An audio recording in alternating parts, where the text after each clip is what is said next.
Merci d'avoir accepté notre invitation. Je rappelle que vous êtes un spécialiste en décentralisation.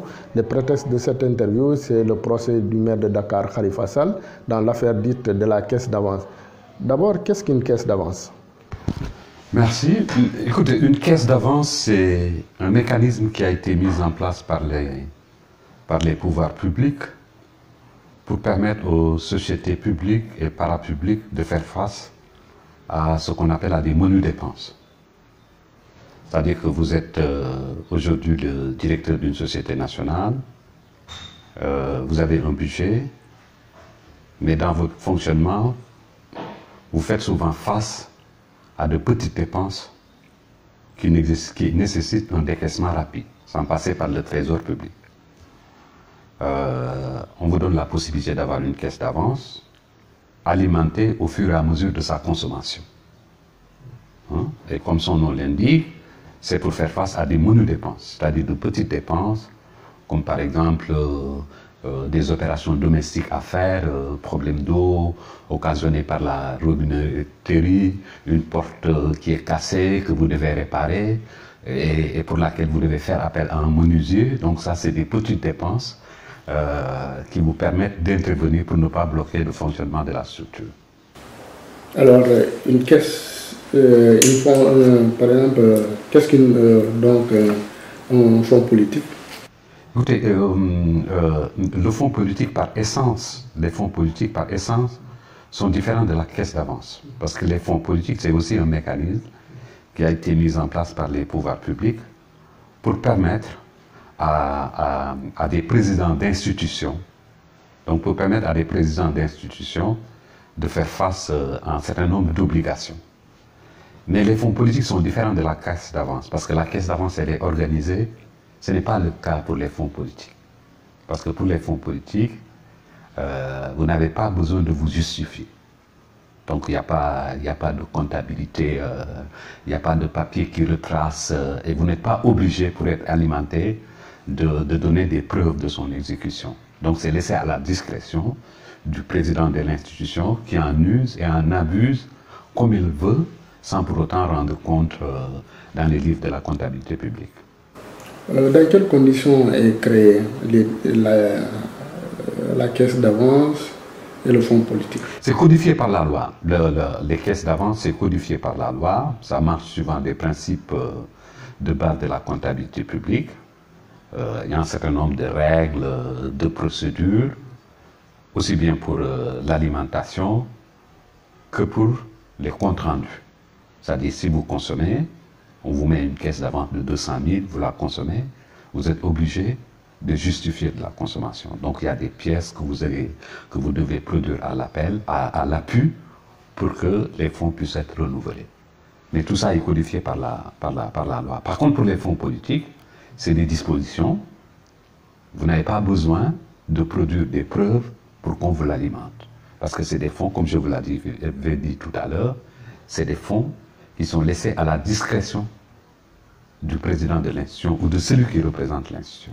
Par exemple, pour l'Assemblée nationale, pour la présidence de la République, pour le Conseil économique et social, pour les hauts conseils des collectivités locales, à ce qu'on appelle aussi des fonds dans des ministères de souveraineté, le ministère de l'Intérieur, ministère de la Défense. Mais là, pour les fonds politiques, vous n'êtes pas obligé de vous justifier. Donc c'est une caisse qui est alimentée tous les mois et que le président utilise à sa discrétion, sans avoir à rendre compte de quoi que ce soit. Et qui en assure la gestion? C'est le président de l'institution, c'est le responsable de l'institution. Si c'est l'Assemblée nationale, c'est le président de l'Assemblée nationale. Si c'est la présidence de la République, c'est le président. Si c'est le Haut Conseil, c'est le président. Si c'est le Conseil économique et social, c'est le président. Et pour la caisse d'avance, qui assure? Pour la caisse d'avance aussi, c'est le responsable de l'institution. Si c'est une société, c'est le directeur de la société. Si c'est une commune, c'est le maire de la commune, c'est-à-dire la personne morale et juridique qui représente la commune. Est-ce possible d'établir un lien entre les deux, c'est-à-dire la caisse d'avance et...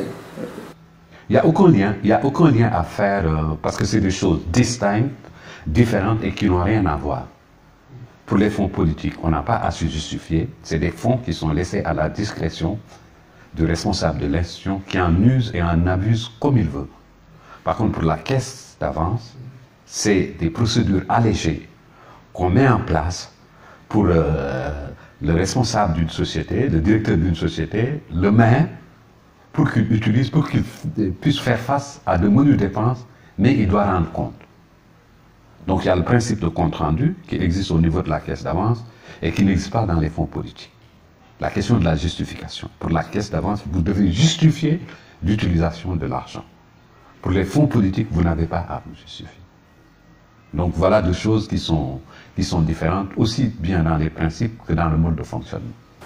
Les ressources, M. Diagne, les ressources d'une commune, si on prend le cas de la ville de Dakar, sont-elles de l'État ou bien elles sont autonomes? Et vous avez dans le fonctionnement des collectivités locales est régi par un certain nombre de lois et de dispositions réglementaires. Vous avez le code des collectivités locales, vous avez des décrets d'application. Et pour le régime financier des collectivités locales, il y a ce qu'on appelle la fiscalité locale. C'est-à-dire l'ensemble des communes du Sénégal ont leur propre fiscalité. Elles ont des ressources sur la base des impôts locaux, des taxes locales. Donc, ils ont une fiscalité qui leur est propre. Donc, des ressources qui leur sont propres. Donc, qui proviennent de l'exploitation de leur domaine. Maintenant, il y a des concours que l'État fait aux collectivités locales, notamment le fonds de dotation et le fonds de concours. C'est des fonds que l'État met à la disposition des communes. Par exemple, pour le fonds de dotation, l'État a transféré des compétences, un domaine de compétences. Donc, il y a un transfert financier pour permettre aux collectivités locales de faire face à des compétences que l'État a transférées. C'est ce qu'on appelle le fonds de dotation. Annualisé, puis distribué aux collectivités locales, suivant des critères qui sont propres au ministère de la décentralisation. Mais la grosse partie de l'enveloppe du budget des collectivités locales est constituée des recettes de leur exploitation.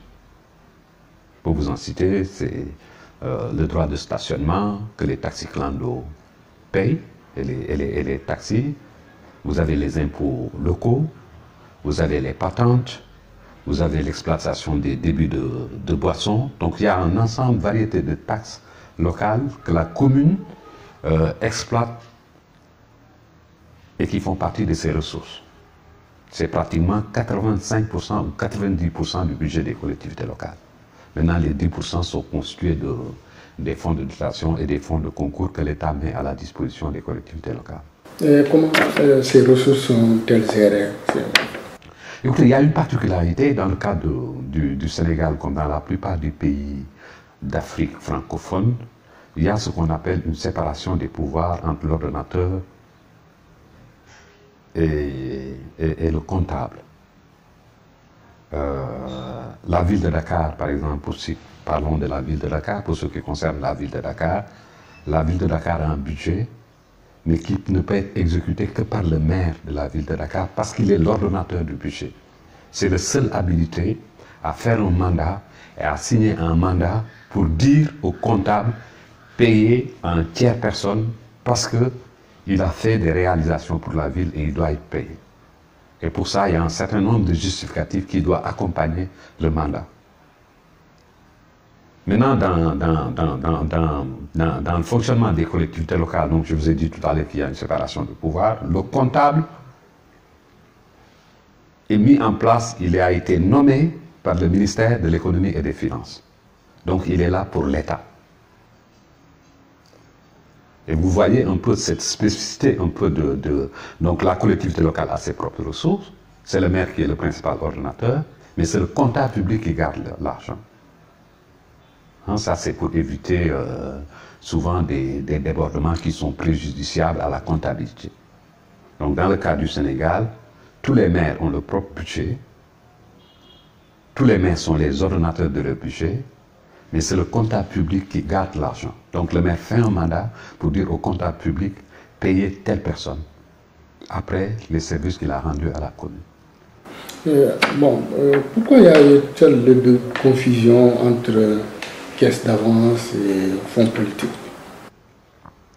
Écoutez, moi, malheureusement, en l'état actuel, je ne peux pas aller au fond de l'affaire, parce que c'est une affaire en procédure de justice, donc il faut attendre de voir ce que va dire le juge. Mais il me semble que pour le cas de Dakar, on a parlé de caisse d'avance et de fonds politiques.